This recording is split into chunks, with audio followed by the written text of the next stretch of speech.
Hello ulit mga ka-wiggles giggles, ako ulit. So ito yung ating mid-year ganaps kasama ang office mates and V-Fam. So nandito sila ngayon. Ewan ko ba't nandito itong mga to, bakasyon ata. So yan, pumunta kami syempre sa Fifi Town. So kami muna magkikita-kita lang kami dito sa may Dasma. So, kumain kami dito sa may Congre. Dinala namin sila sa may Congre para dito yan sa kinainan na namin to dati sa Topsy Bobs. Tapos, dinala na rin namin sila dito sa Pasyalan para instant. Tuhog na. So, yan. Maganda dito. Mabubusog yung inyong mga mata sa mga ilaw-ilaw. So, yan. Namasyal-masyal yung mga bagets. At yung mga feeling bagets. Diba? Pak! Yan. Ayaw na nila magpa-picture. Ito yung napupsiken. Buti na lang merong CR. Kasi ayan, nandito na kami sa Fifi Town.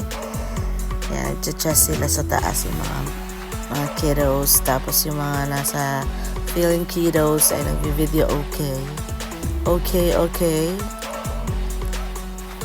diba, chill lang kakapatid. At nagpa-facial pa kami. Luto ako ng pansit bato na dala-dala nila. Ayan, kasama na si Yana sa paandar ng face face mask.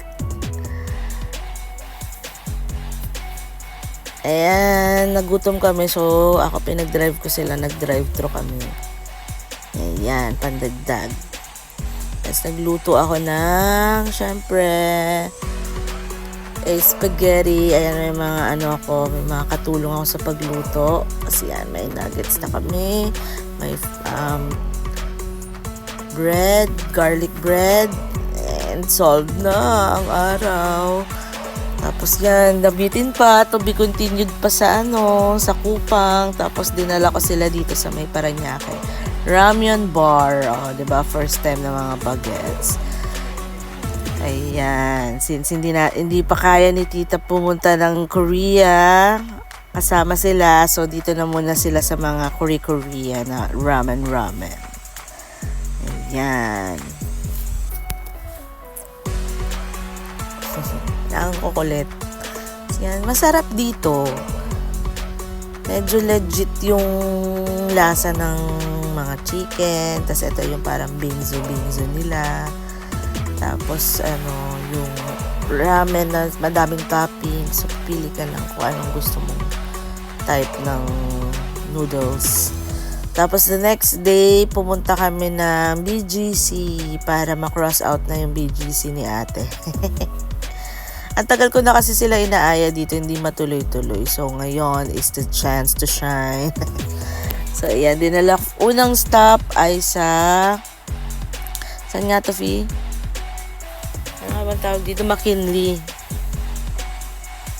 Sa Venice Piazza. Ayan. Medyo nag-expand na sila. Dati yung sa may harap lang to. So, dumami na. Tapos may simbahan pala dun sa taas na yun. Maganda yung church dun sa taas. Parang, very solemn yung, atmosphere. Tapos yan, picture. Ginaya ni Jay yung nagpapapicture ng mga Gen Z. Pahawak-hawak ng kamay. Kunyari. Kasi ayan, maganda yung spot dito. So, yan, kailangan mag-picture. Pichu, sabi ni Jay. Pichu. Ayan.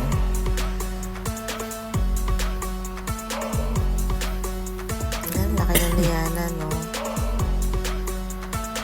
Si Ken. Picturean ko daw yung emperador. Ayan. Dito naman to sa may 4th Street. Pumunta kami ng High Street. Park sa may The Fort. So, para makita din nila yung nightlife sa may High Street area. So, yan yung parang Shibuyas Crossing, sabi ni Jeff. So, meron din silang pa-LED na 4D. 4D ba yun or 3D lang? 3D lang. Anong tawag dun sa yung spot sa sa may High Street, yung may cove na tree. Hindi yung cove na tree. Anyway, nasa Shangri-La na kami. Doon lang sa labas, di kami mamasok, syempre, di ba? Lakad-lakad lang kami, di ba? Dito sa may mga fountain fight. So, ito yung mga baguettes dito sa may High Street. Papunta kami. So, mula doon sa pinakadulo, naglakad kami, di ba? So, pagod na pagod kami. Hanggang market. Tapos dito na kami nag-lunch. Ay, dinner na pala to, dinner. Yan, sa Tokyo na lang para safe. Yan. Tapos, to be continued kami sa Kupang. Kanta-kanta, yung mga mga itik. Sinong laseng? Diyan laseng. Tapos yan, ito na yung next weekend namin. Ay, nag-date kami ni Fifi dito sa House of Kings. Hindi masarap. Huwag nyo nang balikan. Honest review. Yun lang. Yung mga ganap-ganap namin nung netong mid-year ng 2024. Wiggles out. Bye!